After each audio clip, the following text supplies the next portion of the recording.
Welcome to the deep dive. Today we're getting into something really quite fundamental in healthcare. hmm It's about being completely honest with your doctors. Telling them about every symptom you're experiencing. Sounds straightforward, doesn't it? But it's actually surprisingly common for people to hold back information. Yeah, exactly.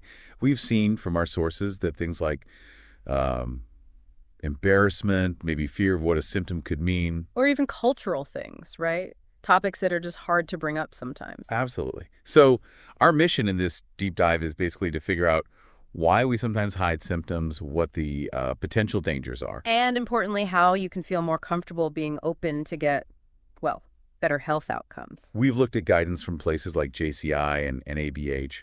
They're big on patient safety and quality. Right. And also insights from healthcare analysts like CU28, resources like HospiMatch, and various articles that really dig into the risks of hiding symptoms. Okay, so let's start with the why.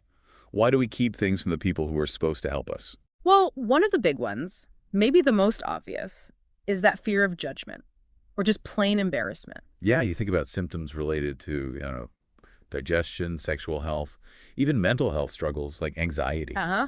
Things that feel very personal. They really do. Yeah. And it feels like you might be judged for them. And Supremedic's analysis really points this out. These feelings, they're understandable, but they can be a real barrier to getting the right care. But doctors are trained for this, aren't they? Exactly. It's crucial to remember healthcare professionals are trained to be objective, compassionate.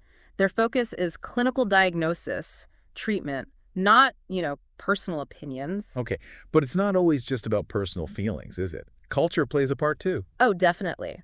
Our sources really highlight this. In many cultures, talking openly about, say, periods or sexual function or mental wellness, it's just not done. Right.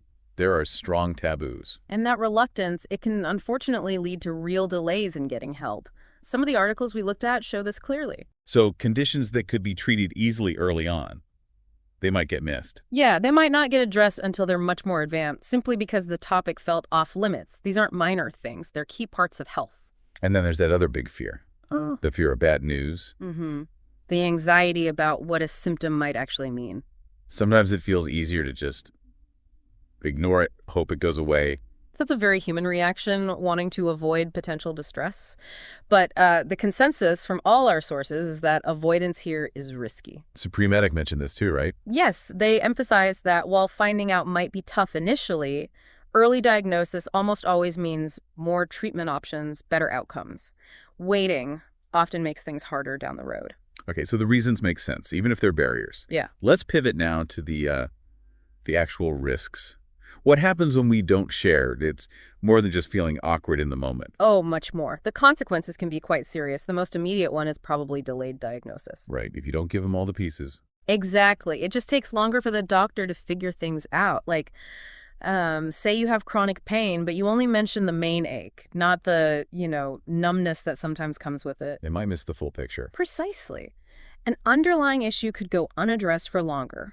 Or think about chronic fatigue if you don't mention maybe changes in thirst or appetite along with it. It's harder to pinpoint if it's, say, anemia or diabetes or something else entirely. Exactly. And that delay itself can mean the condition gets worse. Because early intervention is so often key. That's it.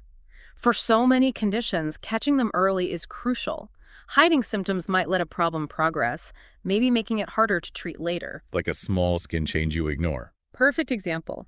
If that's an early sign of something serious, waiting allows it to advance. You might lose out on simpler treatment options. Early detection equals better prognosis. That's a constant theme. And if the diagnosis is delayed or based on partial info, the treatment plan itself could be wrong, couldn't it? Absolutely. Treatment plans are built on the information you provide. Missing pieces mean the plan might be ineffective or even unnecessary. Can you give an example? Sure, maybe digestive issues. If you only mention bloating, but you leave out, say, persistent changes in bowel habits. The doctor might just treat the bloating symptomatically. Right. They might focus on that symptom instead of investigating a potentially more serious underlying cause that needs a completely different approach. Clinical guidelines emphasize getting that full picture. But what about the mental side? Keeping secrets about your health. That must take a toll. It really does. That shouldn't be underestimated. The constant worry, the what if, plus the effort of hiding it, that's a lot of stress and anxiety. So being open helps your mental health too. Definitely. Addressing everything, physical and mental, together is just better for your overall well-being. There's another angle, too, missed opportunities for prevention. Yes, that's a critical point. Preventative care screenings, lifestyle advice, vaccinations, it all relies on knowing your current status and risks. So if you don't mention something, Yeah. like high blood pressure readings at home, maybe, Or a family history of a certain condition, even if you feel fine now, if you don't share that, you might miss out on crucial monitoring or advice that could prevent serious problems later on. okay. And you mentioned earlier, sometimes there are even broader effects. Yeah, the literature touches on this. Withholding information can erode that trust in the doctor-patient relationship. Which is so important. It really is. And in rare but serious cases, like with infectious diseases, not being upfront about symptoms could even pose a risk to public health. Wow. Okay, so the risks are clear, ranging from personal health to potentially wider impacts. Let's talk solutions.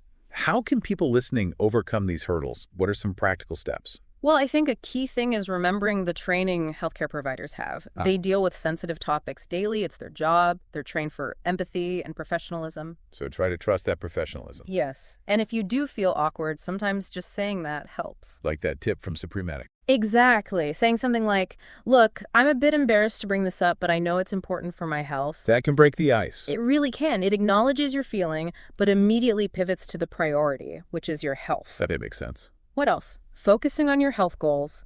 Remind yourself why you're there. The doctor is your partner in getting or staying well. Hiding information just makes their job harder and ultimately doesn't help you. So frame it as helping them help you. Pretty much. Shift the focus from the short-term awkwardness to the long-term benefit of getting things sorted out properly. What about bringing back up? Does having someone else there help? Oh, absolutely. Our sources suggest bringing a trusted family member or friend can be really beneficial. From moral support. Yes, that, but also practically. They can help you remember details, maybe ask questions you forget, or just help you feel more comfortable speaking up. Creates a bit of a team approach. Exactly. It can make the whole interaction feel less daunting. Okay. And one more barrier we touched on was privacy. People worry about who sees their information.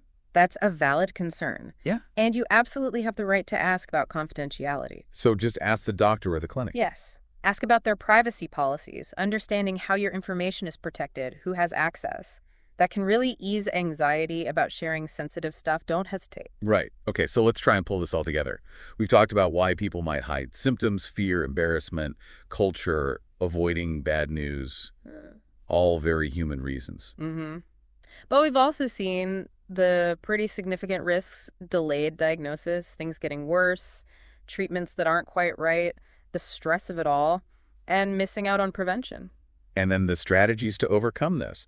Remembering doctors are professionals, focusing on your health goals, maybe bringing support. And understanding confidentiality. It all boils down to open, honest communication being absolutely vital for good healthcare. Yeah, that line really stuck with me. Don't protect your embarrassment, protect your health. That sums it up perfectly, doesn't it? It's about prioritizing. It really is. So maybe a final thought for everyone listening. Yeah, perhaps consider this. What's just one small step you could take, maybe next time you see your doctor, to be a little more open about any health concerns you have, even the small ones? Because that one small step It could make a really big difference to your health in the long run.